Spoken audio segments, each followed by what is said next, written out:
सभी प्यारे बच्चों को गुड इवनिंग। आ जाइए, सब लोग जल्दी से ज्वाइन हो जाइए।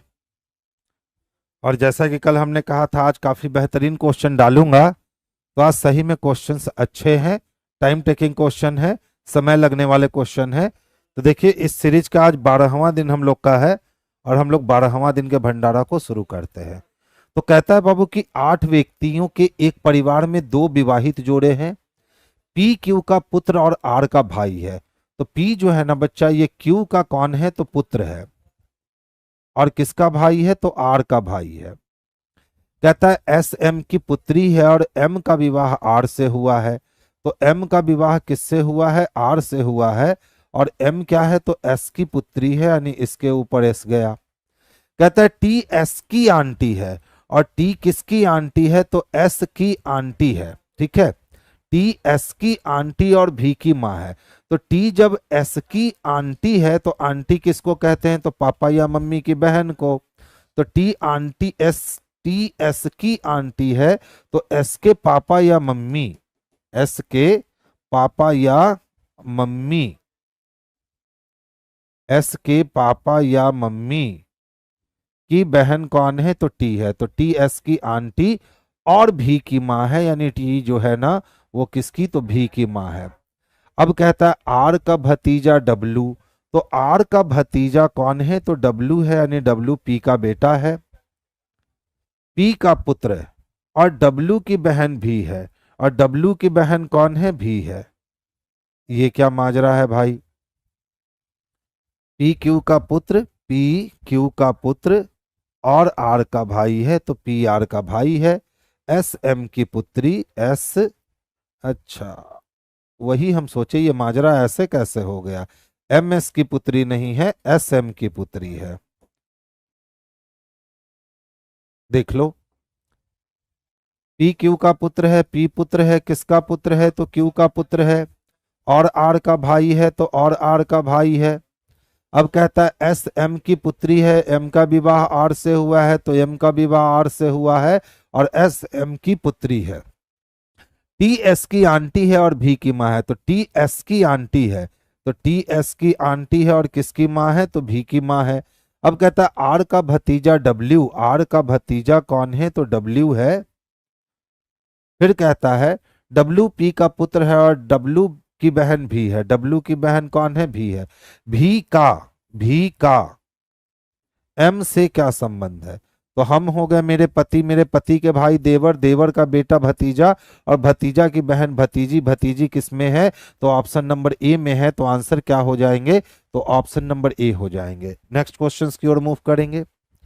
चलो भाई साहब, ये अच्छी वाली क्वेश्चन है, 30 सेकंड का समय लो और इस क्वेश्चंस को मुझे बनाकर दिखाओ। ये काफी बेहतरीन और काफी कॉन्सेप्चुअल क्वेश्चन है। तो चलिए ध्यान से समझिएगा। हिंट भी दे देता हूं, इसमें 5 का यूज हुआ है। 30 सेकंड है आपके पास समय, आप बनाकर दिखाओ क्या हो रहे हैं, कैसे हो रहे हैं, आखिर क्वेश्चन ने क्या किया है। अतुल प्रजापति जी, सी नंबर। अच्छा, इसके पहले वाले का जवाब दिया आपने। रेहान का ए था और तुल का सी था।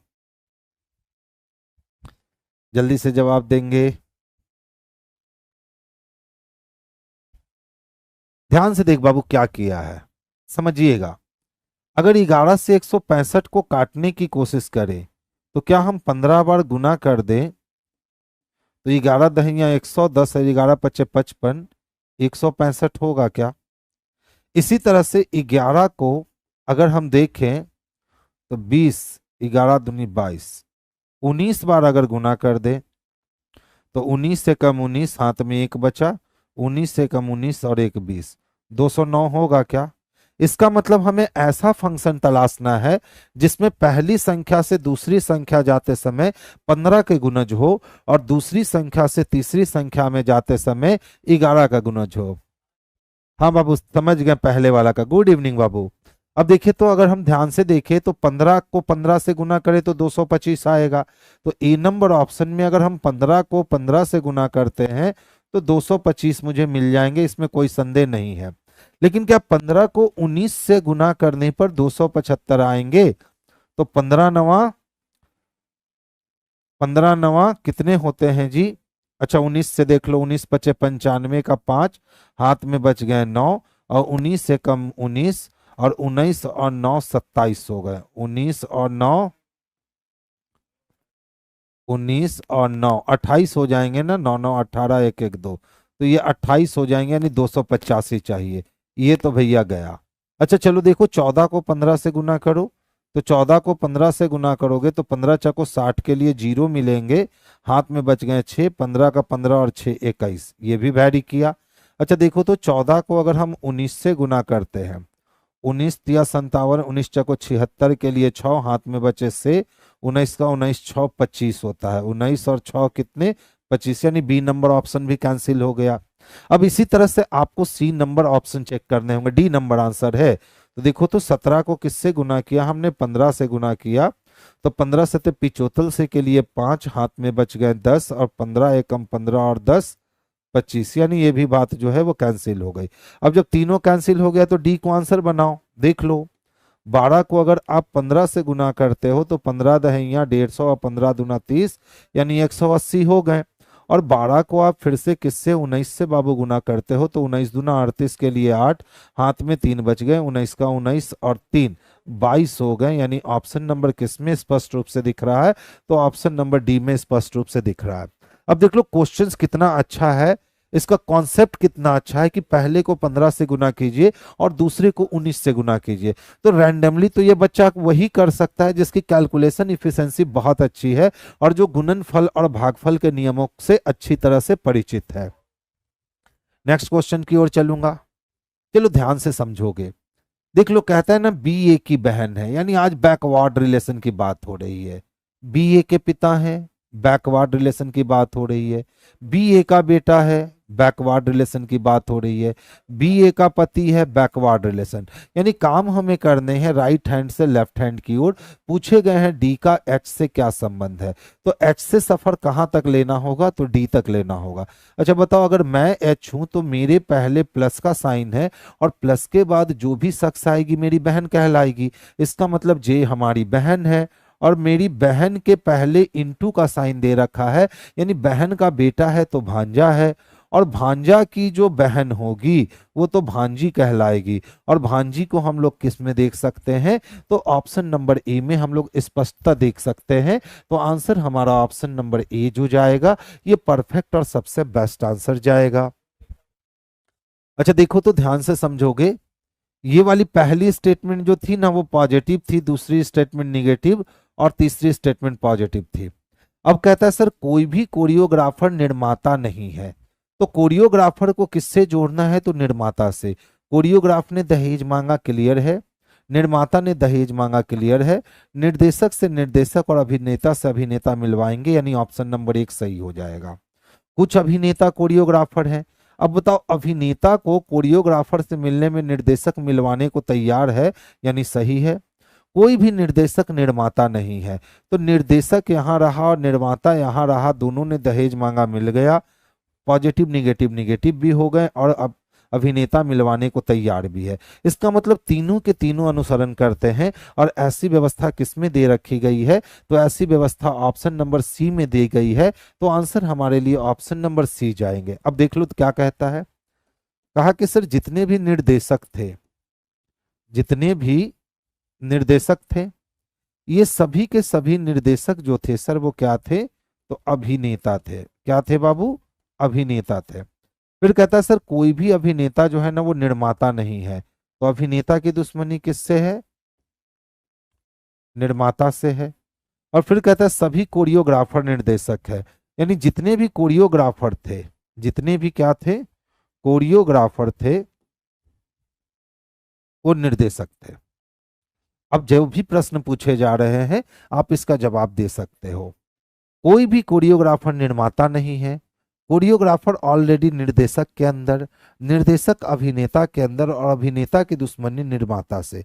तो जिस समय अभिनेता की दुश्मनी निर्माता से हो गई उसी समय अभिनेता के अंदर जो भी एलिमेंट होगा उसकी दुश्मनी निर्माता से हो जाएगी। तो अभिनेता के अंदर ही कोरियोग्राफर है, यानी कोरियोग्राफर की दुश्मनी जो है वो निर्माता से हो जाएगी, यानी कोई भी कोरियोग्राफर कभी भी निर्माता नहीं हो सकता है। बिल्कुल सत्य कही जा रही है।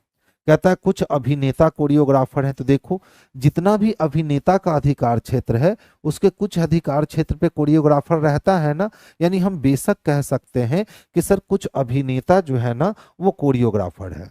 तीसरे की बात करते हैं, कोई भी निर्देशक निर्माता नहीं है। तो देखो निर्माता की दुश्मनी अभिनेता से है और अभिनेता के अंदर ही निर्देशक रहता है, यानी कि निर्देशक जब अभिनेता के अंदर गया और अभिनेता से निर्माता की दुश्मनी हो गई तो निर्देशक की भी अब निर्माता से दुश्मनी हो जाएगी, यानी एक दो और तीन तीनों के तीनों जो है वो सत्य हैं। ऐसी स्थिति हमें ऑप्शन नंबर सी में देखने को मिल रही है। तो आंसर हम लोग ऑप्शन नंबर सी को करेंगे।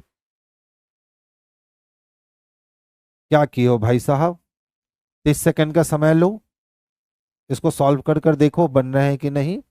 13 14 16, 12 17 21, तो 13 से 14 एक बढ़ा, 16 दो बढ़े, 12 से 17 में 5 और फिर कितने बढ़ गए, तो 4 बच गए।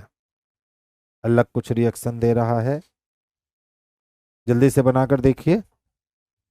2 का अंतर, 4 का अंतर, 5 का अंतर, 10 का अंतर, देख लो मिल गया। बहुत ही आसान तरीका है, ध्यान से देखोगे। इन दोनों के बीच का अगर डिफरेंस निकाले ना तो इन दोनों के बीच का डिफरेंस कितने हो रहे हैं, तो 2 हो रहे हैं। 14 में से 12 गया तो 2, ठीक है।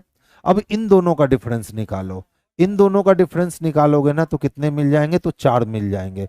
इसी तरह से अगर 16 और 21 का डिफरेंस देखोगे तो आपको 5 का डिफरेंस मिलेगा, जबकि 16 और 6 में देखोगे तो आपको 10 का डिफरेंस मिलेगा। यानी ऊपर वाले और नीचे वाले के डिफरेंस का दुगना ऊपर वाला और बीच वाला का डिफरेंस होता है, ऊपर वाले और नीचे वाले के डिफरेंस का दुगना बीच वाला और ऊपर वाले का डिफरेंस होता है। तो देखो तो 13 और 17 की बात करें तो यहाँ कितने का डिफरेंस है, तो 4 का डिफरेंस है। यानी इन दोनों के बीच अब हमें कितने का डिफरेंस चाहिए, तो भाई मेरे 8 का डिफरेंस चाहिए। तो 13 में 8 जोड़ देंगे तो 21 हो जाएगा, यानी कि घटाना है। तो चलिए डिफरेंस हम लोग माइनस करके लेते हैं। 13 में से 8 घटा लो, तो 13 में से 8 घटाओगे तो 8 4 12 1 13 यानी 5 हो जाएंगे। ऑप्शन नंबर डी आ जाएगा, यानी इस पोजीशन पे हम 5 को रख लेंगे तो हमारा आंसर जो है ना ये सबसे सुटेबल परफेक्ट आंसर हो जाएगा।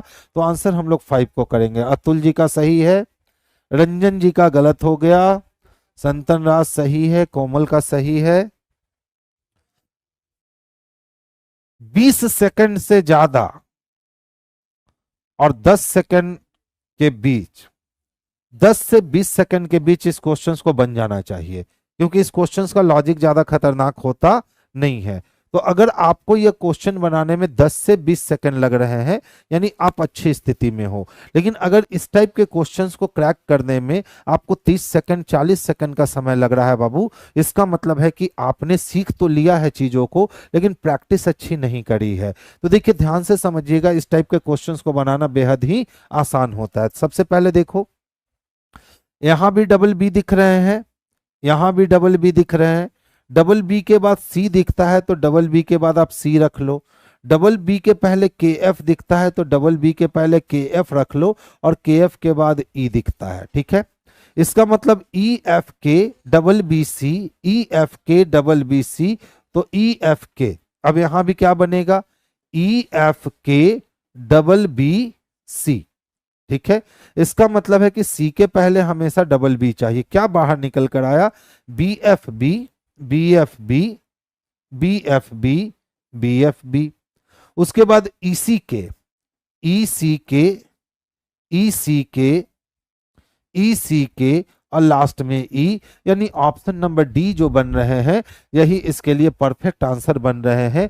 तो क्वेश्चन नंबर सी के लिए आंसर क्या हो जाएगा, तो ऑप्शन नंबर डी हो जाएगा। खुश रहिए बाबू दीपक। 6 का ए, शिवानी गलत है रे बाबू, संतन राज का भी गलत है, शिवानी का भी गलत है, रानी ने सही जवाब दिया। तो इसका आंसर बच्चा क्या होगा, तो इसका आंसर डी होगा, ठीक है। देख लो ना क्या बना, double B C E F K, double B C E F K, double B C E F K, double B C E F K, यानी हमें बी एफ बी ई चाहिए, बी एफ बी ई मिल गया, C के ई चाहिए जो option number D में स्पष्टता देखने को मिल रहे हैं। तो आंसर हमारा ऑप्शन नंबर डी जो है यही परफेक्ट आंसर है। अच्छा देखोगे तर्क क्या कहता है, समान वर्ग फुट क्षेत्रफल वाले सभी अपार्टमेंटों की तुलना में अधिकांश ऊंची अपार्टमेंटों के इमारतों में छठी मंजिल से ऊपर के अपार्टमेंट का किराया अधिक होता है। यानी प्रश्न कह रहा है कि मान लो कि आपने 1200 स्क्वायर फीट का कोई फ्लैट खरीदा, ठीक है, 1200 स्क्वायर फीट का कोई फ्लैट जो है वो आपने रेंट पे लिया, ठीक है। अगर आप 6 फ्लोर से नीचे यही रेंट ले रहे हो तो यहां आपको ये कम में मिल जाएगा। लेकिन अगर आपने 6 फ्लोर से ऊपर यही 1200 स्क्वायर फीट का 1200 स्क्वायर फीट का ले लिया तो आपका इसका किराया जो होगा वो क्या होगा, तो महंगा होगा। क्या होगा, महंगा होगा।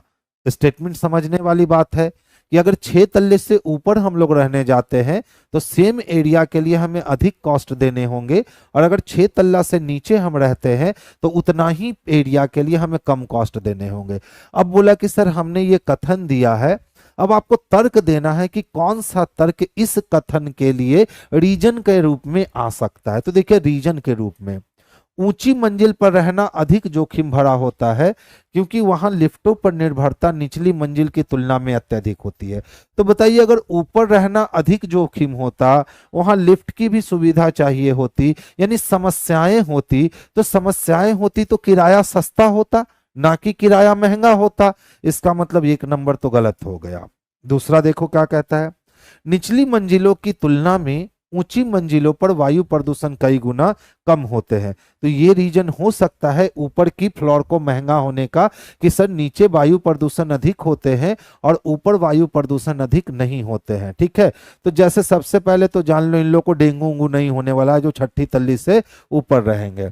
तो 2 नंबर सही है और 1 नंबर गलत है। किसमें है, तो 1 और दोनों समर्थन करते हैं।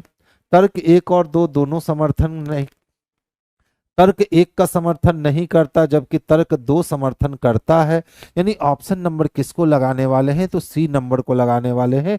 रंजन का आंसर, रेहान का आंसर आ चुका है। बहुत बढ़िया बाबू, नेक्स्ट वन देखोगे।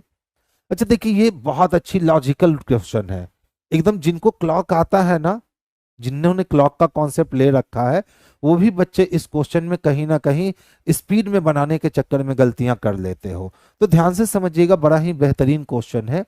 कहता है कि सर जब मिनट वाली सुई 2 घंटा और 20 मिनट की अवधि के समतुल्य दूरी तय करती है तो उसके द्वारा तय की गई कोणीय दूरी कितनी होगी। अब चलो मिनट वाली सुई को आप देखते हो तो वो 12 पर से स्टार्ट होती है और 1 घंटे में वो फिर से 12 पर आती है।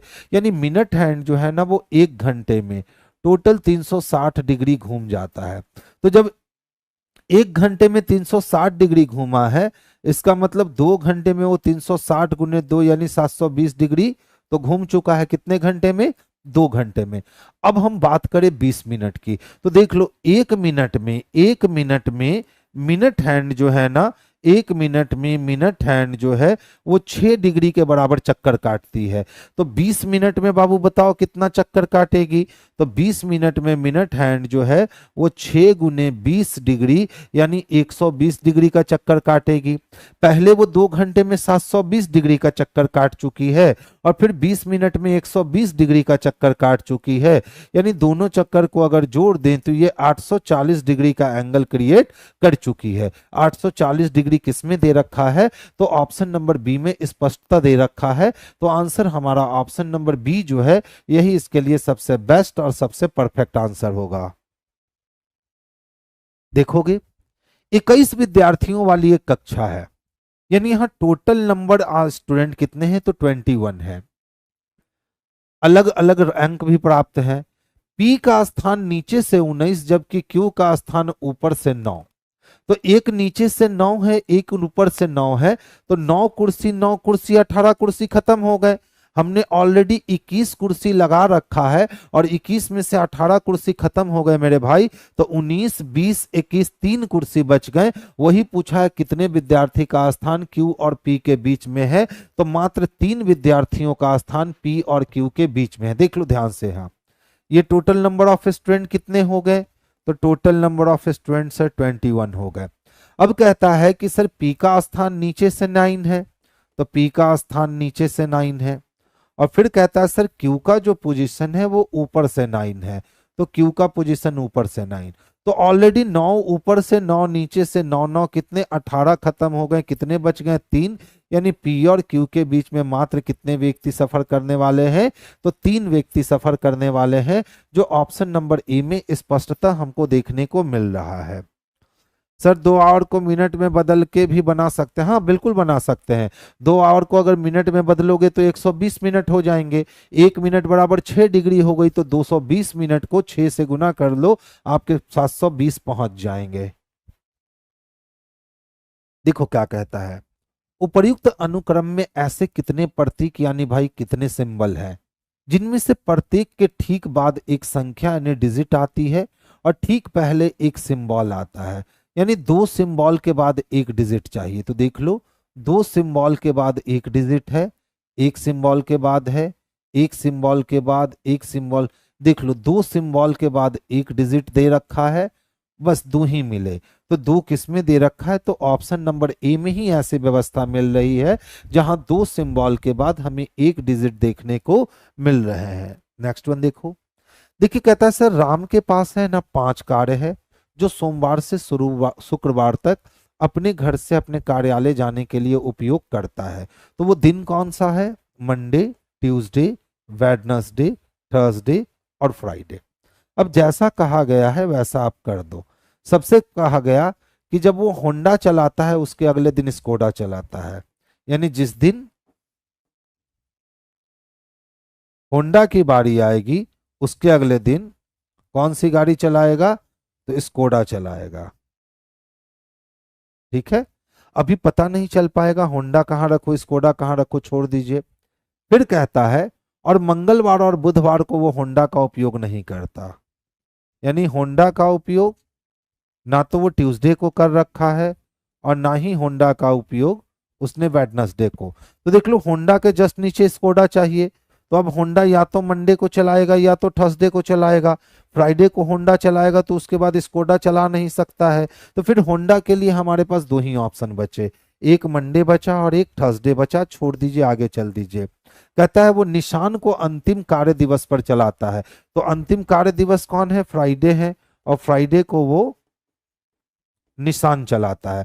इसका मतलब है कि अब होंडा के लिए एक ही प्लेस बच सकता है, और वो होंडा के लिए एक प्लेस क्या है, तो एक प्लेस मंडे है।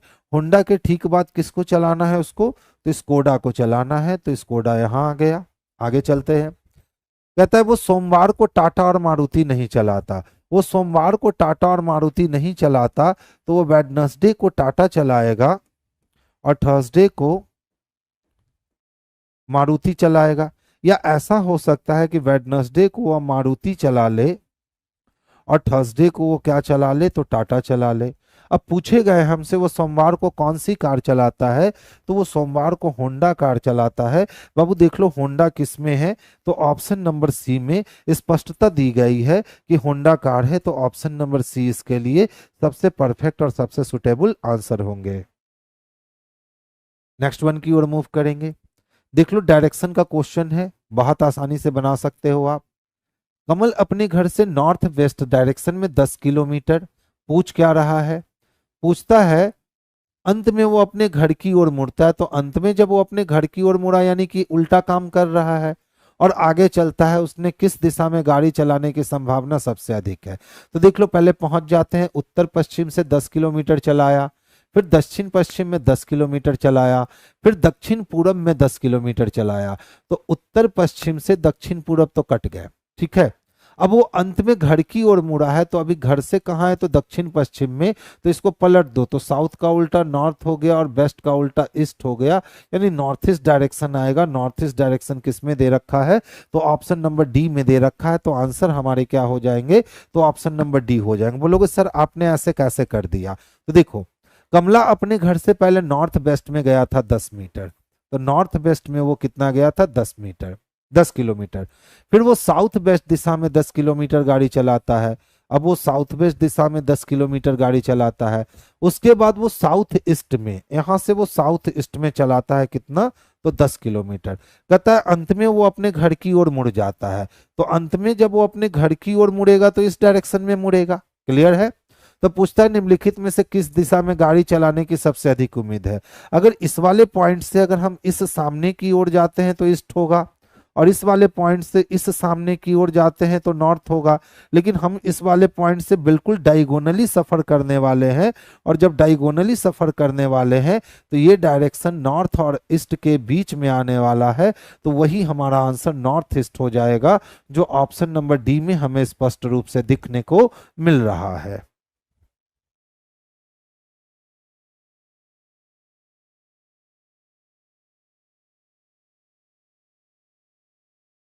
30 सेकंड है आपके पास, आप इस क्वेश्चंस को सॉल्व करो। चलो देखता हूं कितने बच्चे आज इस क्वेश्चंस को सॉल्व कर सकते हैं। 30 से 40 सेकंड दे रहा हूं, आप इस क्वेश्चंस को सॉल्व करके देखो। एग्जामिनेशन में आपके पूछे गए क्वेश्चन है और बेहतरीन कॉन्सेप्ट से लैस है क्वेश्चन, ठीक है, बेहतरीन कॉन्सेप्ट से लैस है क्वेश्चन। तो ध्यान से देखो और इसको सॉल्व करने की कोशिश करो। जब तक आप सॉल्व करके आंसर नहीं बताने लगोगे मैं आगे नहीं बढ़ूंगा। तो आप कोशिश करो सॉल्व करने की, बहुत लाजवाब क्वेश्चन है।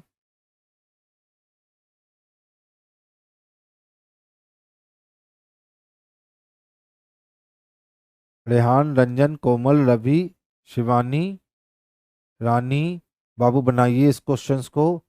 15। देखिए शिवानी का जवाब आ गया 15, बहुत बढ़िया, बहुत फास्ट है बच्चा। चलिए अब फिर ठीक है। गुड इवनिंग जयप्रकाश जी। चलिए अच्छा आंसर आया है बाबू 15, लेकिन एक ही बंदे का आंसर है, बाकी लोग क्यों नहीं बनाए। देखिए क्वेश्चन में दम था, क्वेश्चंस का लॉजिक बहुत ही अच्छा था। रवि कुंतल का भी आ गया 15, अब सबके 15 आने लगे। चलिए बहुत बढ़िया है, ध्यान से देखोगे, पेशेंस रख के देखो। अगर हम यहां से यहां सोचे तो कितना 10, और यहां से यहां सोचे तो कितना 20। तो अगर हम यहां से यहां सोचे तो कितना, तो 11। तो अब यहां 22 नहीं हो रहा है, कर क्या रखा है तो देख लो, 38 है प्लस 18 है प्लस 8 है, सबको जोड़ लिया हमने। तो 8 8 16 8 23 24 के लिए 4 हो गए, हाथ में कितने बचे, तो 2 बचे। 3 1 4 4 2 6 64 हो गए, ठीक है। अगर इस 64 को हम 8 से भाग लगाते हैं तो फिर हमें 8 मिल जाता है, यानी नीचे वाली संख्या फिर से मिल जाती है। सेम काम यदि हम करते हैं 25 को, 17 को और 6 को अगर हम ऐड करते हैं तो देखिए तो 7 5 12 12 6 18 के लिए 8 बचा, हाथ में 1 हो गए, 2 1 3 1 4 48 मिल गया। और अगर हम 8 से भाग देते हैं तो 8 6 48 मिल जाते हैं, यानी फिर से 6 मिल गया। तो यहां हमें ऐसी संख्या रखनी है जिसको जोड़कर 8 से भाग देने पर फिर से वो संख्या प्राप्त हो जाए। तो देखिए ध्यान से समझिएगा, अगर यहां पे हम 15 को रख लेते हैं और इसके बाद हम एडिशन शुरू करते हैं, 89 प्लस 16 और प्लस 15, अगर सारे को हमने ऐड किया तो 9 6 15 5 20 के लिए 0 हो गए, हाथ में बच गया 2, 8 2 10 10 2 12 हो गए, यानी 120 हो गए। और 8 से हमने अगर भाग दे दिया तो 15 8 20 से फिर से 15 मुझे प्राप्त हो जाएंगे, यानी ऑप्शन नंबर सी सही में इसके लिए सुटेबल और सबसे परफेक्ट आंसर है। आगे चले क्या, देख लो। कहता है 5 व्यक्ति हैं sir, A B C D E, विभिन्न कार्यालय P Q R S T में काम करते हैं, कोई भी 2 व्यक्ति समान कार्यालय नहीं जाता। तो कितने व्यक्ति हैं, तो 5 व्यक्ति हैं। सबसे पहले एक सर्किल बनाना, इस सर्किल पे 5 लोगों के बैठने की व्यवस्था करना। अब जो भी नाम लिखे गए हैं आप उसको मेंशन कर लो, ए बी सी डी और ई। अब कहता है कि सर ये लोग विभिन्न कार्यालय में जाते हैं और उन कार्यालयों की संख्या कितनी है, तो P Q R S T यानी 5 कार्यालय भी हैं, लेकिन इसी क्रम में जाएंगे कोई भी जरूरी नहीं। कोई भी 2 व्यक्ति समान कार्यालय में काम नहीं करता, बी पी या क्यू में काम नहीं करता। तो बी जो है वो किस किस कार्यालय में काम नहीं करता, तो बी ना तो पी में काम करता है और ना ही क्यू में काम करता है, छोड़ दो। डी आर में काम करता है, तो डी जो है ना वो आर कार्यालय में काम करता है। ई क्यू या एस या टी में काम नहीं करता, तो यू कहाँ, तो क्यू एस या टी में कार्यरत नहीं है। फिर कहता है ए क्यू या टी में काम नहीं करता, तो ए भी जो है क्यू या टी में काम नहीं करता। तो देख लो, तो डी ने अपनी पसंद बता रखी है, ए बी और ई क्यू में जाने वाले नहीं है, ए बी और ई क्यू में नहीं जाने वाले हैं, तो क्यू में सी को जाना होगा। अब टी में ई भी नहीं जा रहा है और टी में ए भी नहीं जा रहा है, तो बी को टी में जाना पड़ेगा। पी बी में नहीं जा रहा है, तो पी अब कहाँ आ सकता है, तो या तो इसमें या तो इसमें। लेकिन देख लो, एस बोला कि मैं ई के साथ नहीं जाऊंगा, तो एस को यहाँ आना पड़ेगा। अब इकलौता पी बचा हुआ है जो ई के पास आ गया, और अरेंजमेंट हमारा जो है ये पर्याप्त हो गया, परफेक्ट हो गया एक बार में। शैडो की डायरेक्शन कॉन्सेप्ट बता दीजिए बाबू। शैडो कुछ नहीं होता है, हमेशा याद रखोगे। सुबह सुबह दाएं परछाई बनी आप दक्षिण जा रहे हो, शाम में दाएं परछाई बनी आप उत्तर जा रहे हो। बस इस एक लाइन को याद कर लेना, आसान हो जाएगा। सी बाबू देख लो कहाँ काम करता है, तो सी क्यू डिपार्टमेंट में काम करता है, और क्यू डिपार्टमेंट बच्चा किस में दे रखा है, तो ऑप्शन नंबर डी में दे रखा है। तो आंसर हम लोग ऑप्शन नंबर डी को बनाने वाले हैं। रीजनिंग फाउंडेशन बैच 27 जुलाई 2024 से सुबह 9 बजे से 10 बजे किसान कोल्ड स्टोरेज में ये बैच आई है, जो ऑफलाइन बैच है। अच्छा, एक चीज आप बताओ, ध्यान से समझ के बतलाना। भंडारा में मन नहीं लगते हैं आपको? रिपीट कर देता हूं बाबू, पेशेंस रखिए। अच्छा ये बताओ, जल्दी से बताओ, भंडारा में जितने भी क्वेश्चंस दे रहा हूं, क्या क्वेश्चंस अच्छे नहीं होते हैं? मुझे तो लगता है कि क्वेश्चंस काफी अच्छे से सटीकता से देता हूं। इतनी मेहनत भी चल रही है, फिर आपकी कंटिन्यूटी कहाँ रहती है? क्योंकि देखो, ये सारी बातें जो है ना अभी बिल्कुल बेतुकी लगेगी, लगेगा अरे सर का काम है बोलने का, सर को बोलने दो, जब टाइम मिलेगा 10 मिनट आधा घंटा के लिए आ जाएंगे और फिर निकल जाएंगे। बस थोड़ा सा प्रेजेंट होकर के दिखा देते हैं कि सर हम भी बरकरार है। कुछ बच्चे जो हैं वो कंटिन्यू है, कुछ बच्चे को देखता हूं वो शुरुआत से अंत तक जो होते हैं ना वो कंटिन्यू है।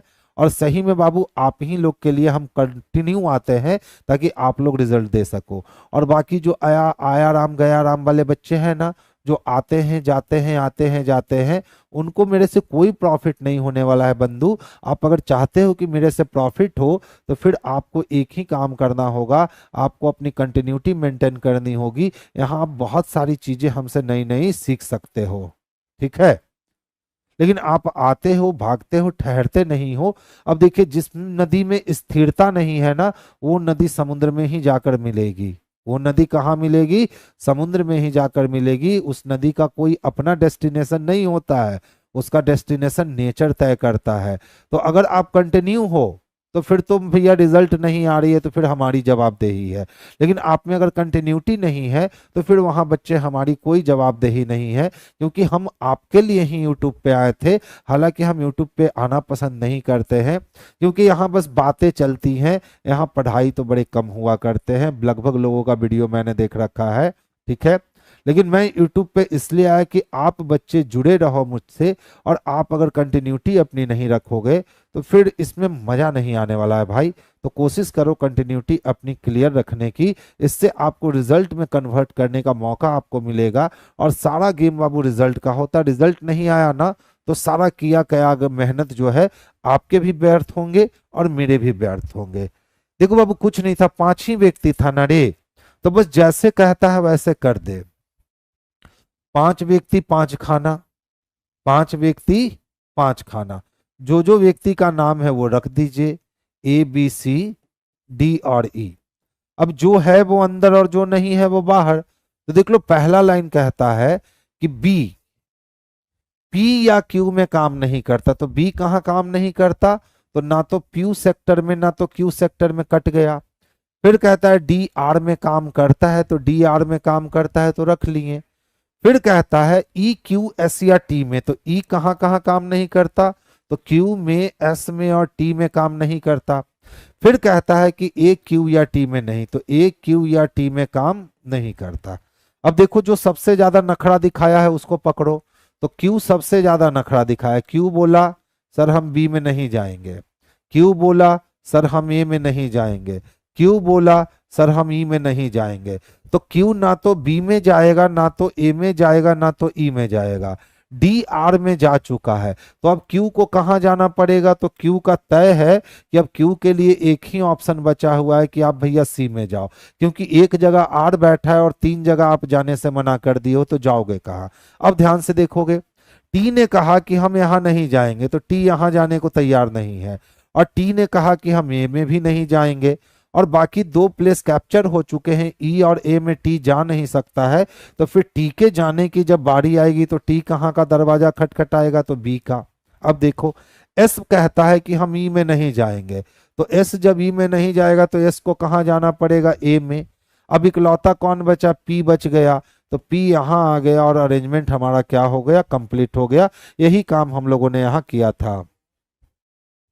आज का पीडीएफ नहीं आया है बाबू, आज का पीडीएफ डालो रे, पीडीएफ क्यों नहीं डालते हो। देखिए बाबू, दी गई आकृति में कितने त्रिभुज हैं, बड़ा आसान होता है त्रिभुज को काउंट करना, ठीक है। देख लो, यहां से देखोगे तो एक त्रिभुज, बोलो है। यहां से देखोगे दूसरा नंबर का त्रिभुज, यहां से देखोगे तीसरा नंबर का त्रिभुज, यहां से देखोगे 4 नंबर का त्रिभुज, और अगर इस पूरे वाले को एक साथ मिला लोगे ना, तो ये रहे आपके 5 नंबर के त्रिभुज, जो ऑप्शन नंबर ए में स्पष्टता दिख रहे हैं। तो आंसर हमारे ऑप्शन नंबर ए जो है ना, यही इसके लिए परफेक्ट आंसर हो गए। देखिए बड़ा अच्छा क्वेश्चन है। स्टार पहले कहाँ था, तो इस कॉर्नर पे, फिर स्टार गया मिडिल पे, फिर स्टार आया इस कॉर्नर पे, फिर स्टार आया मिडिल में, फिर स्टार आया इस कॉर्नर पे, यानी अगली बार स्टार यहां आने वाली है, ठीक है। अब देख लो, यहां नहीं है, कैंसिल, यहां नहीं है, कैंसिल, यहां नहीं है, कैंसिल। इकलौता कौन बच गया, तो ऑप्शन नंबर डी बच गया। बस एक ही से हमें पता चल गया कि ऑप्शन नंबर डी ही इसके लिए सबसे परफेक्ट और सबसे बेस्ट आंसर के रूप में चयनित किया जा सकता है। नेक्स्ट वन को देखोगे, अच्छा देखो, कहता है इसमें कितने त्रिभुज है। 20 सेकंड से 30 सेकंड का समय दे रहा हूं, आप जल्दी से त्रिभुज काउंट करके दिखाओ।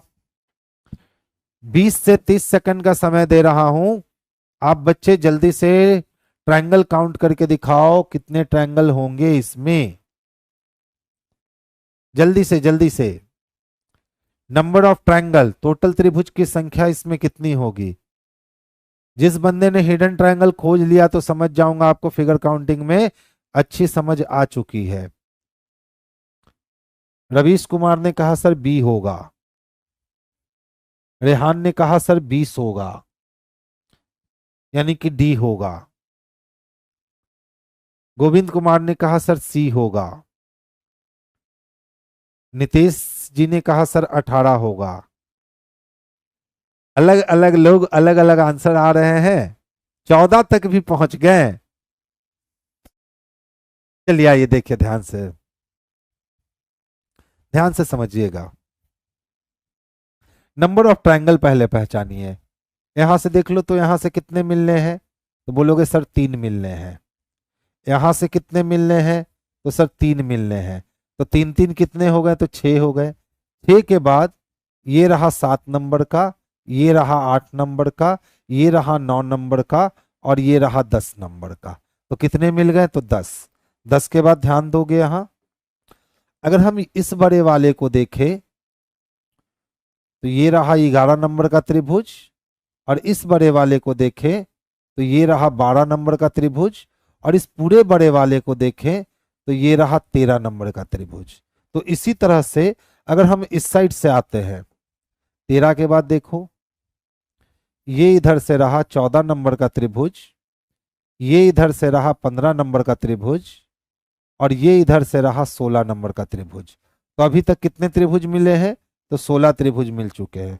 अब देखो, इस सारे क्रम में जो आपने ट्रायंगल तो काउंट किया, सही काउंट किया, लेकिन क्या आपने इस वाले ट्रायंगल को काउंट किया, तो एक त्रिभुज इधर से मिले। क्या आपने इस वाले ट्रायंगल को काउंट किया, नहीं किया, तो एक त्रिभुज इधर से मिले, यानी एक एक 2 त्रिभुज और मिल गए। आप इसके अलावा कितनी भी कोशिश करोगे फिर से और त्रिभुज ढूंढने की, तो अब आपको त्रिभुज मिलने से रहा, आपको त्रिभुज नहीं मिल सकते हैं।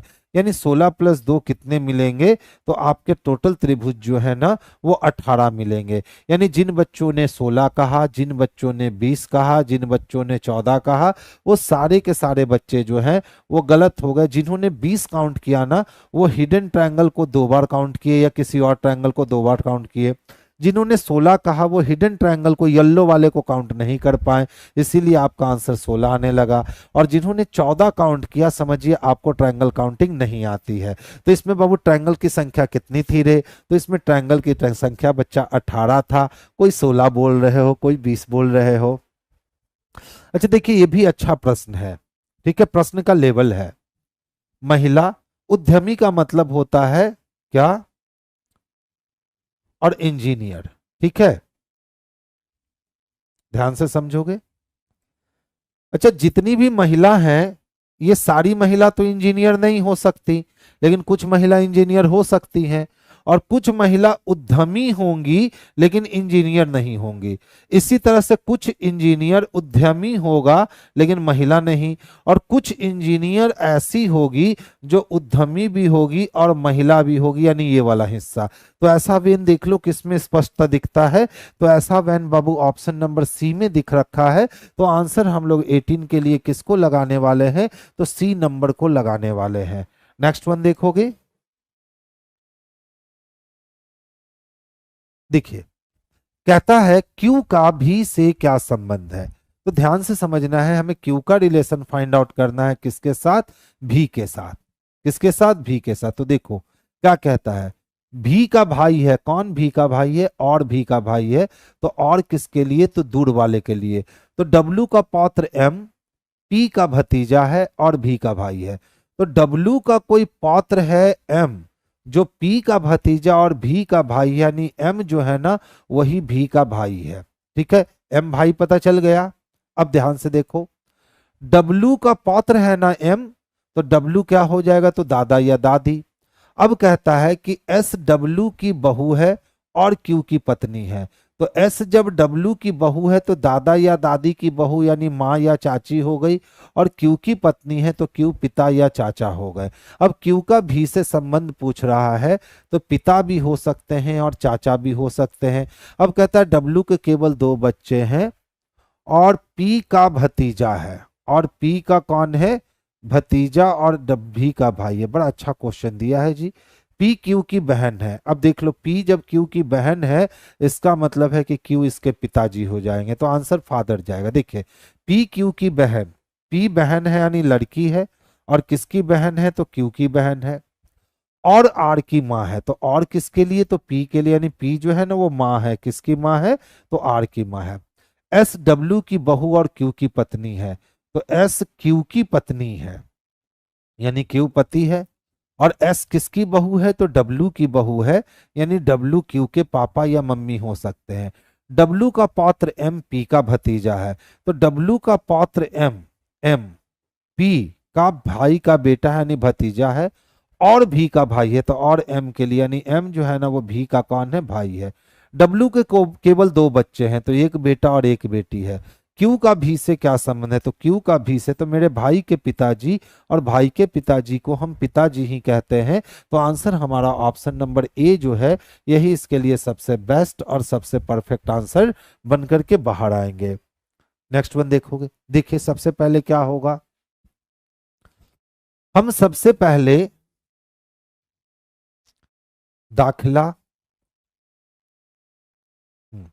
हम सबसे पहले कॉलेज जाएंगे, ठीक है, कॉलेज जाकर के हम लोग सबसे पहले दाखिला लेने वाले हैं, ठीक है। 2 4 से कोई ऑप्शन है, तो 2 4 से कोई ऑप्शन नहीं है, इसका मतलब इसको चेंज करने की जरूरत है। यानी सबसे पहले हम दाखिला लेंगे, किसमें दाखिला लेंगे, कॉलेज में, यानी 2 नंबर। उसके बाद हम कक्षा में प्रवेश करेंगे, कॉलेज की कक्षा में। वहां पे हम लोग सीखने की कोशिश करेंगे कि शिक्षकगण क्या पढ़ा रहे हैं।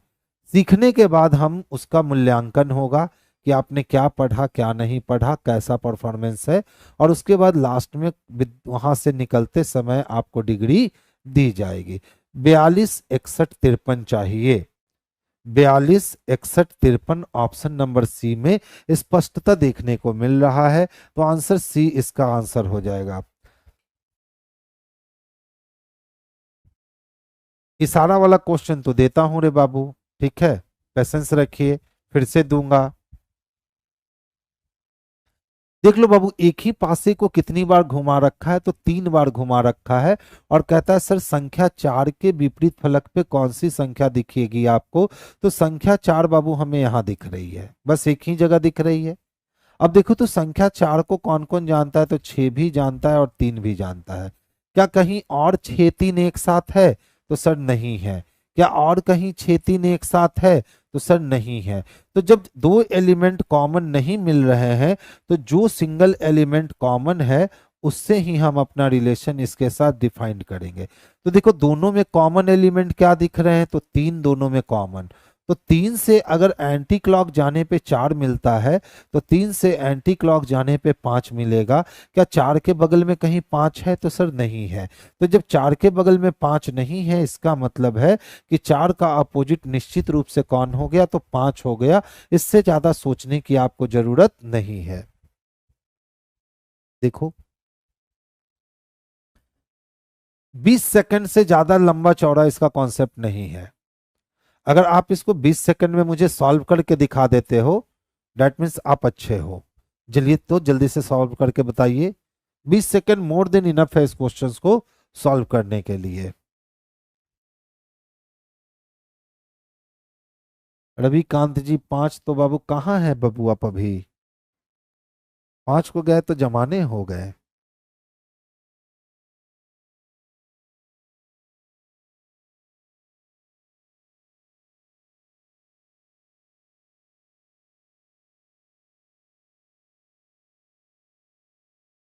किन्हीं का आंसर नहीं आया, एकदम छोटा सा क्वेश्चन था रे, हलवा वाला क्वेश्चन है। इसीलिए मैंने कहा 20 सेकंड का समय लो, काफी है 20 सेकंड।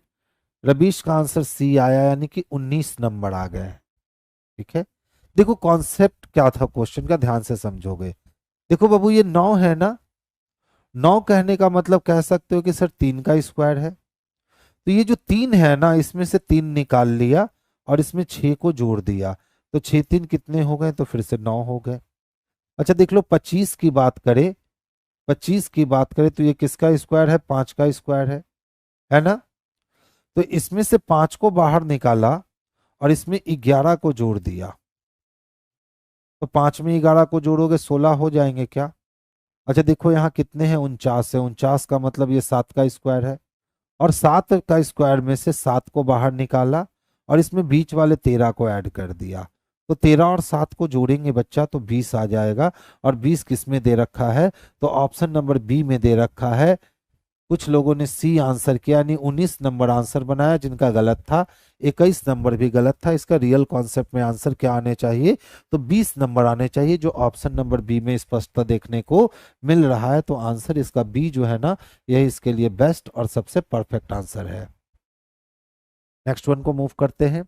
देखिए कहता है सर ए का मतलब घटाना है, बड़े दिन के बाद ऐसे क्वेश्चन मिल गए हैं ना। तो ए का मतलब बाबू घटाना है। सर बी का मतलब गुना करना है, तो जहां जहां बी दिख रहा है वहां आप गुणेफल की साइन लगा दो। और सी का मतलब सर एडिशन है, तो सी का मतलब एडिशन है, इसका मतलब डी का मतलब भाग देना होगा। तो अगर हम इस पे बॉडमास का रूल अप्लाई करते हैं, तो सबसे पहले भाग लगेगा, यानी डिवीजन को अंजाम देंगे। तो 4 एकम 4 चरतिया 12, 13 बार में ये कैंसिल हो गए। अब ब्रैकेट को सॉल्व कर लो, तो 35 में से 24 को अगर निकाल लोगे भाई, तो 11 बचेगा। अब देख लो 12 को 11 से गुना करने हैं और यहाँ 32 को 4 से, तो 4 दूना 8 हो गए और 3 चको 12 हो गए, यानी 128 हो गए, माइनस 12 दहिया 120 और 132, 132, ठीक है, इनटू है। अब यहाँ प्लस करने हैं कितने, तो 13 प्लस करने हैं। देख लो ये भी प्लस में, ये भी प्लस में, तो 8 3 11 का एक हाथ में एक बचा, 2 1 3 1 4, और ये टोटल 141 हो गए। और 141 में से मेरे भाई हमने 32 को निकाल दिया, तो 32 और 10 42, यानी 9 चाहिए। और 9 किस में दे रखा है, तो ऑप्शन नंबर बी में दे रखा है। तो आंसर स्पष्ट रूप से हमारे पास जो आएगा, ये ऑप्शन नंबर बी हो जाएगा। शिवानी बच्चा 19 नहीं होगा, रवि जी 21 नहीं होगा, उसका आंसर बच्चा 20 होगा। एकदम बिल्कुल परफेक्ट कॉन्सेप्ट के साथ बतला रहा हूं, देख लो। 3 का स्क्वायर 6 प्लस 3 9, 5 का स्क्वायर 11 प्लस 5 16, 7 का स्क्वायर 13 प्लस 7 20 हो गए। काम खत्म कर लो। अच्छा देखो ध्यान से समझोगे। सबसे पहले देखो ये वाले एरो को देखो, यहां है ना, फिर वो थोड़ा सा कोने पर गया, यानी मिडिल से वो कॉर्नर में आया और नीचे से ऊपर हो गया। फिर कॉर्नर से मिडिल में आया और ऊपर से नीचे हो गया। फिर मिडिल से कॉर्नर में आया और नीचे से ऊपर हो गया। फिर कॉर्नर से मिडिल में आया और ऊपर से नीचे हो गया। यानी फिर मिडिल से कॉर्नर में जाएगा और मिडिल से कॉर्नर में जाके नीचे से ऊपर हो जाएगा। यानी ये वाली साइन हमें ऐसी दिखनी चाहिए। ए नंबर ऑप्शन गलत है, बी नंबर ऑप्शन गलत है, सी नंबर ऑप्शन गलत है, एक ही ऑप्शन है इकलौता डी नंबर। तो इसके लिए परफेक्ट आंसर जो बन रहे हैं ये डी नंबर आंसर बन रहे हैं। तो इसके लिए आप सही आंसर क्या लगाने वाले हो, तो ऑप्शन नंबर डी को आप अपने लिए बेस्ट और सबसे परफेक्ट आंसर लगाने वाले हो। नेक्स्ट वन देखोगे, ध्यान से समझोगे, बेहद ही आसान क्वेश्चन होते हैं। देखो थोड़ा सा अगर हम कंसंट्रेशन हाई कर ले तो यहां भी मुझे क्यू दिख रहे हैं, यहां भी क्यू दिख रहे हैं और यहां भी क्यू दिख रहे हैं। क्यू के बाद एक गैप करके डी यहां भी दिखता है, क्यू के बाद एक गैप करके डी यहां भी, और क्यू के बाद एक गैप करके डी यहां भी। यानी एम भर सकते हैं, क्यू एम डी, तो क्यू के पहले पी चाहिए तो पी भर सकते हैं। यानी P Q M D H, P Q M D H, P Q M D H, P Q M D H. लो भर गया भैया। क्या निकल के बाहर आया, तो पहला लेटर एम चाहिए, एम पी चाहिए, एम पी एच चाहिए, एम पी क्यू है, यानी ये भी कैंसिल हो गया। और ऑप्शन नंबर डी जो है यही इसके लिए सबसे बेस्ट और सबसे परफेक्ट आंसर हो गए। आगे चल रहा हूं।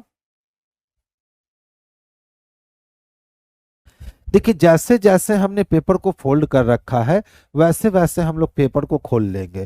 तो ध्यान से समझोगे, अगर हम पेपर को इधर खोलते हैं तो ये एरो हमारी इधर मुड़ जाएगी, ठीक है, और ऊपर भी ये एरो इस तरह से रिएक्ट करने लगेगी। देख लो लगभग लगभग सब में है, ऑप्शन नंबर डी में नहीं है, ठीक है। अच्छा फिर से हम बात करें तो देखो ये वाली एरो जो है ना ये ऊपर जाने वाली है और ऊपर जा करके ये हूबहू रहेगी। यहाँ ये एक्स्ट्रा लगे जा गया है तो खत्म हो गया। अब देख लो बात रही दो की, तो दो की बात करें तो देख लो यहाँ पे गड़बड़ाएगा मामला, क्योंकि ये वाली एरो इस तरह से दिखनी चाहिए और यहाँ पे देख लो ये एरो इस तरह से दिख रही है, यानी सी नंबर भी कैंसिल हो गए। ऑप्शन नंबर ए जो है ना यही इसके लिए सबसे परफेक्ट और सबसे बेस्ट आंसर के रूप में बाहर आएंगे। देखिए एक लड़की बिंदु एक्स से, आप पूछता है हमसे बिंदु जेड बिंदु एक्स से कितना दूर और किस दिशा में है। तो बिंदु एक्स से चलना शुरू करती है और बिंदु जेड से बिंदु एक्स पूछ रहा है। तो चलिए सबसे पहले हम बिंदु एक्स से उत्तर की ओर मूव करते हैं और 70 मीटर चलने के बाद अपने बाईं ओर मुड़ते हैं। तो बेस्ट की ओर जाओगे और बेस्ट की ओर टोटल 150 किलोमीटर का डिस्टेंस को तय करोगे। फिर पुनः बाएं मुड़ेंगे, तो वेस्ट से बायां मुड़ने का मतलब साउथ में, और साउथ में भी हम 70 मूव करते हैं। फिर एक बार बायां मुड़ोगे तो साउथ से बायां मुड़ने का मतलब ईस्ट में, और ईस्ट में बायां मुड़ करके आप 90 मीटर चलोगे। कहता है फिर वो दाईं ओर मुड़ती है, तो ईस्ट से दायां मुड़ने का मतलब है कि आप साउथ में मुड़ोगे और साउथ में कितना चलोगे, तो आप 100 मीटर चलोगे। और अंत में वो बाईं ओर मुड़ती है, तो साउथ से बायां मुड़ने का मतलब वेस्ट में मुड़ोगे और वेस्ट में कितना चलोगे, तो 60 मीटर चलोगे और कहाँ पहुंच जाओगे, तो बिंदु जेड पे पहुंच जाओगे। ठीक है, आपने चलना कहाँ से प्रारंभ किया था, बिंदु एक्स से, और आप पहुंचे कहाँ, तो बिंदु जेड पे। तो ध्यान से समझने की कोशिश करोगे। ईस्ट और वेस्ट, 150 से ईस्ट से 150 वेस्ट कट गए, 70 नॉर्थ से 70 साउथ कट गया। तो अगर एक्स से मुझे जेड की ओर जाना पड़े तो हम साउथ में 100 मीटर जाएंगे, लेकिन अगर जेड से एक्स की ओर जाना पड़े तो उल्टा काम करना पड़ेगा, तो साउथ का उल्टा नॉर्थ में हम 100 किलोमीटर जाएंगे। अब देख लो, तो कहता है बिंदु जेड बिंदु x से कितना दूर और किस दिशा में है, यानी बिंदु z के बारे में जानकारी मांग रहा है बिंदु x से जोड़कर, यानी सीधा काम करने को कह रहा है। तो साउथ में 100 मीटर, साउथ में 100 मीटर किस में है, तो बाबू ऑप्शन नंबर डी में दे रखा है। तो आंसर हमारे लिए ऑप्शन नंबर डी जो है ना, यही इसके लिए सबसे बेस्ट और सबसे परफेक्ट आंसर बनने वाला है। ध्यान दोगे।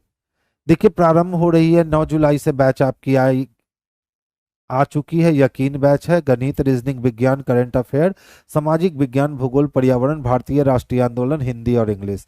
बीपीएससी शिक्षक भर्ती 4.0 के लिए 120 मार्क्स की ये बैच है। तो जो भी आपके मित्र बंधु है आप इनको कह सकते हो ये बैच लेने को। अब देखो भाई थोड़ी सी बात करते हैं, ठीक है, क्योंकि बात भी बड़ी जरूरी है, तो थोड़ी सी बात करते हैं। जितने लोग कंटिन्यू हो, सेशन अच्छी चल रही है, क्वेश्चंस के लेवल अच्छे चल रहे हैं, थोड़ा कमेंट करके बतलाओगे। जितने भी कंटिन्यू बंदे हो, ठीक है, जितने लोग कंटिन्यू हो, वो अब मुझे इतने दिनों में पता चलने लगा है कि कितने लोग लगभग लगभग जो हो वो कंटिन्यू रह रहे हो और कॉन्सेप्ट को शुरुआत से अंतिम तक आप रीड कर रहे हो, इसका ऑब्जर्वेशन कर रहे हो। तो बताओ सारी चीजें अच्छी से चल रही हैं, क्वेश्चंस का लेवल वगैरह ठीक है। थोड़ी सी पीडीएफ की इशू आ गई आज ना, कल तक तो पीडीएफ के इशू कोई नहीं थे, सारे पीडीएफ बिल्कुल टाइम से जा रहे थे। आज पीडीएफ की इशू आ गई है, देख लेता हूं क्या इशू आया है। तो अभी वो पीडीएफ आपकी सेंड हो चुकी होगी, ठीक है। और अभी इसका जो डिस्कशन है ना, बोर्ड पीडीएफ जो है वो भी मैं इसको भेज दिया करता हूँ, ठीक है। तो आज भी आपके बोर्ड पीडीएफ चले जाएंगे। और बाकी बच्चे, जो बच्चे आते हो भाग जाते हो, कोशिश करो अगर रिजल्ट चाहिए तो आप कंटिन्यू मेरे साथ रहो, आपको मेरे पास से बहुत कुछ सीखने को मिल सकते हैं। क्योंकि यहाँ बाबू देख लो, 1 घंटे 1.25 घंटे का जो टाइम हम लोग बिताते हैं उसमें इधर उधर की कोई बात नहीं होती है, कोई हंसी मजाक नहीं, कोई चुटकुला नहीं, कोई कहानी नहीं। अब सही है। तो फिर भैया जब पढ़ा रहा हूं ना तो पढ़ो, क्योंकि रिजल्ट इसी से बनने हैं। 4 चुटकुले कह देने से रिजल्ट थोड़ी ना बनेंगे, रिजल्ट बनने हैं तो फिर आपके क्वेश्चन अच्छे बनाने पर ही आपके रिजल्ट बनने हैं। और अच्छे क्वेश्चन को नहीं बनाओगे तो आपके रिजल्ट नहीं आने वाले हैं। और सारा मामला बस वहीं पे क्लियर हो जाता है कि हमने यूट्यूब पे हजार हजार घंटे, 500 घंटे, 400 घंटे खूब इंजॉय करके ठहाका मार मार के पढ़ लिया, लेकिन उससे रिजल्ट ही नहीं आ रहा है। उससे अच्छा मेरे साथ 150 घंटे 200 घंटे जुड़ जाओ, मैं रिजल्ट लाने में बिल्कुल 100% योगदान देता हूँ, आप रिजल्ट ला सकते हो। हाँ, हम तो कंटिन्यू रखेंगे अभिषेक, मेरी कंटिन्यूटी नहीं टूटेगी। बस आप लोग को देखकर लगता है कि भैया कितने कम लोग आते हो जो कंटिन्यू रहते हो और बाकी सब लोग आते हो जाते हो, ये देख करके अच्छे नहीं लगते हैं। क्योंकि इतनी क्वालिटी इतनी क्वांटिटी देने के बावजूद भी आप यहाँ कंटिन्यूटी दर्ज नहीं करते हो। बस रीजन एक कि इंटरटेनमेंट नहीं होते हैं क्लास में। तो आप लोग बताओ इंटरटेनमेंट कैसे हो क्लास में, ठीक है। इंटरटेनमेंट के लिए तो कपिल शर्मा की शो है ना। अब बोलोगे तो कोशिश करेंगे इंटरटेन करने की, लेकिन इंटरटेनमेंट क्यों करे भैया, हम शिक्षक है ना। तो कोशिश कीजिए कंटिन्यूटी बरकरार रखने की। और एक बार जब आपके रिजल्ट आ जाएंगे ना, क्वेश्चंस का लेवल है सर, हाँ बाबू क्वेश्चंस का लेवल तो रहेगा, ठीक है। क्वेश्चंस का लेवल से ही रिजल्ट निकलता है, बिना क्वेश्चंस के लेवल से रिजल्ट नहीं निकलता है। बाबू ब्रांच विजिट कर लीजिए, ऑफलाइन ऑनलाइन सारी बैचेस चलती है, ठीक है। हाँ अभिषेक कुमार जी आप कंटिन्यू हैं। रवि सर प्रैक्टिस कैसे करें, जैसे सारे बच्चे करते हैं, अपनी कमियों को ढूंढिए, कमियों को ढूंढ करके उस कमियों को पूरा कीजिए। और जहां जहां आपसे गलतियां ज्यादा हो रही है उस गलतियों के शिक्षक से मिलिए और वहां कॉन्सेप्ट को क्लियर कीजिए, अपने मित्र बंधु से मिलकर कॉन्सेप्ट को क्लियर कीजिए। क्योंकि सारा का सारा गेम जो होता है ना वो प्रैक्टिस का होता है कि आपके पास कितने कन्फ्यूजन है और एग्जाम में आप कितने कन्फ्यूजन लेकर बैठ रहे हो। अगर आप एग्जामिनेशन में 10 से 15% कन्फ्यूजन लेकर बैठ रहे हो, खुश रहिए बाबू, 10 से 15% कन्फ्यूजन लेकर बैठ रहे हो तो आपके एग्जाम निकल रहे हैं। लेकिन आप वही एग्जाम में 25-30% कन्फ्यूजन लेकर बैठ रहे हो तो आपसे एग्जाम नहीं निकलने वाले हैं। वही अगर एग्जाम में 5%, 60%, 10% कन्फ्यूजन के साथ बैठे हुए हो तो श्योर रखो कि आपके सिर्फ एग्जाम नहीं निकल रहे हैं, आप उस एग्जाम में कट ऑफ को पार करके बहुत ऊंचे पर पहुंच गए हो। यानी कन्फ्यूजन सबको होना है, गलतियां सबसे होनी है। 100% एक्यूरेसी 1-2-3% के पास ही होती है, तो गलतियां सबसे ही होती है। लेकिन वही है, जो गलतियों का अंबार लगा देते हैं वो बहुत सारी मेहनत करने के बाद भी चूक जाते हैं, और जो गलतियां कम करते हैं वही रिजल्ट तक जाते हैं। तो गलतियां होती कहाँ है? इजी क्वेश्चन में बच्चे कभी गलती नहीं होती है। गलती आप वहीं करते हो जहां कठिन क्वेश्चन होते हैं, हार्ड क्वेश्चन आते हैं तभी आप गलतियां करते हो। और आप इजी क्वेश्चन के साथ बहुत सारी प्रैक्टिस कर लो, उस इजी क्वेश्चन से रिजल्ट नहीं आते हैं। रिजल्ट जो बनते हैं तो वो टफेस्ट क्वेश्चन से, कठिन क्वेश्चन से बनते हैं। तो इसीलिए हमारी क्वेश्चंस का लेवल आपको मिलेगा। हर दिन आपको 4-5 क्वेश्चन टेंशन दे देता होगा, 1-2 क्वेश्चन धोखा दे देता होगा। इन्हीं सारी चीजों को जैसे ही सीखने लगोगे, आप अपने अंदर उतारने लगोगे, तो आपकी एक्यूरेसी और स्पीड दोनों मेंटेन हो जाएगी। मोटो भी हमारा यही है कि आपकी स्पीड और एक्यूरेसी जो है ना, इसको मेंटेन कर ले। एक बार स्पीड और एक्यूरेसी हमने मेंटेन कर दी तो फिर आप बहुत बखूबी आंसर दे सकते हो मेरे भाई। क्योंकि भैया एग्जाम निकालना और बउआ का झुनझुना बजाना एक बात होता है, बस बेपता होना चाहिए कि कैसे एग्जाम निकालना है। चलिए, तो आज की सभा हम लोग यहीं बर्खास्त करते। सर ऑफलाइन नहीं हो रहा है 11 से 12 बजे वाला क्लास फाउंडेशन का। बाबू अनिल कुमार जी, आप बच्चों की ही डिमांड थी गर्मी को देखते हुए कि इस बैच को ऑनलाइन कर दीजिए। सारे बच्चे ऑनलाइन ही लगभग आ रहे थे, तो ऑफलाइन अभी वो बैच नहीं चल रही है, वो बैच प्योर ऑनलाइन बैच चल रही है। 11 बजे से ही क्लास लेता हूँ, लेकिन ऑफलाइन मोड की जगह ऑनलाइन मोड से ही, लैब से ही क्लास लेता हूँ। ठीक है, आज उसमें स्टेटमेंट और कंक्लूजन स्टार्ट हो गए हैं। परसों या फ्राइडे को उसमें स्टेटमेंट एंड कंक्लूजन जो है ये समाप्त हो जाएगा। ठीक है, तो चलिए बच्चों, आज की सभा हम लोग यहीं बर्खास्त करते हैं। कल फिर से मुलाकात होगी। पढ़िए, मेहनत कीजिए, रिजल्ट लाइए, अपने गार्जियन का सपना साकार कीजिए, अपना सपना साकार कीजिए। उसके बाद देखिए कि रिजल्ट के बाद आपकी जिंदगी कितनी अच्छी होती है और आप कितना अच्छा फील करते हो। चलिए, आज की सभा यहीं बर्खास्त होती है। सभी बच्चों को गुड नाइट।